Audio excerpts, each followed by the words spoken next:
ಹಸಿದಾಗ ನಿದ್ರೆ, ನೀರಣಿಸಿದಾಗ ನೀರು, ಬಿಸಿಲಲ್ಲಿ ಗಿಡದ ನೆರಳು, ಸುಳಿದಾಡುವ ತಂಗಾಳಿ, ಕಣ್ಣು ತುಂಬ ನಿದ್ರೆ, ಶರಣರ ಸಂತರ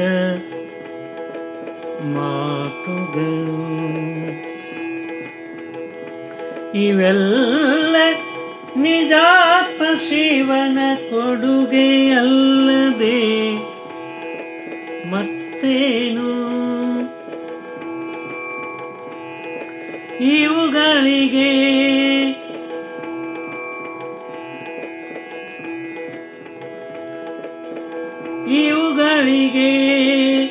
ಬೆಲೆ ಕಟ್ಟಲಾದೀತೆ,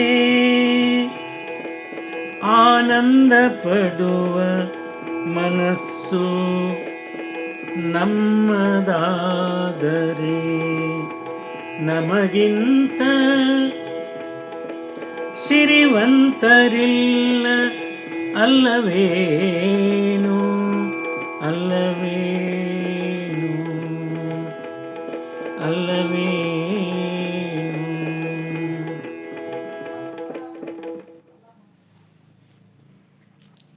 ಭಾಳ ಹಸಿವಾದಾಗ ಅದೇ ಗಿಡದಲ್ಲಿ ಆದಂಥ ಒಂದು ಹಣ್ಣು ಸಿಕ್ಕರೆ ಅದರ ರುಚಿ ನಮ್ಮ ಹೊಟ್ಟೆ ತುಂಬಿಸಿಬಿಡ್ತದೆ.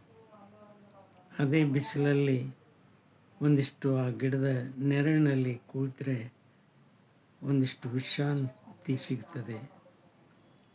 ನೀರಡಿಕೆ ಆದಾಗ ಯಾರಾದರೂ ತಂಪಾದ ನೀರು ಕೊಟ್ಟರು ಭಾಳ ಆನಂದ ಆಗ್ತದೆ. ಹಾಗೆ ಆ ಗಿಡದ ಬುಡಕ್ಕೆ ಕುಳಿತಾಗ ಒಂದಿಷ್ಟು ತಂಪಾದ ಸುಳಿಗಾಳಿ ಬೀಸಿಬಿಟ್ರೆ ಅದೆಂಥ ನಿದ್ರೆ ಕಣ್ಣು ತುಂಬ ತುಂಬ್ಕೊಂಡು ಬಿಡ್ತದೆ. ಇನ್ನು ಶರಣರ ಸಂತರ ಮಾತುಗಳನ್ನ ನೆನಪು ಮಾಡ್ಕೊಳ್ತಾ ಇದ್ದರೆ ನಮಗೆ ನೆಮ್ಮದಿ ಸಿಕ್ಕೇ ಸಿಗ್ತದೆ. ಇವೆಲ್ಲವೂ ಕೂಡ ನಿಜಾತ್ಮ ಶಿವನ ಕೊಡುಗೆ. ಇವುಗಳಿಗೆಂದೂ ಬೆಲೆ ಕಟ್ಟಲಿಕ್ಕೆ ಸಾಧ್ಯ ಇಲ್ಲ. ಆದರೆ ಆನಂದ ಪಡುವಂಥ ಮನಸ್ಸು ನಮ್ಮಲ್ಲಿದ್ದರೆ ನಮಗಿಂತ ಶ್ರೀಮಂತರು ಬೇರೆ ಯಾರೂ ಇಲ್ಲ ಅಲ್ಲವೇನೋ ಅಂತ ಹೇಳ್ಬೋದು. ಇದೊಂದು ಸ್ವರಚಿತ ವಚನ. ಹಾಡಿದವರು ರವೀಂದ್ರ ಜಕಾತಿ.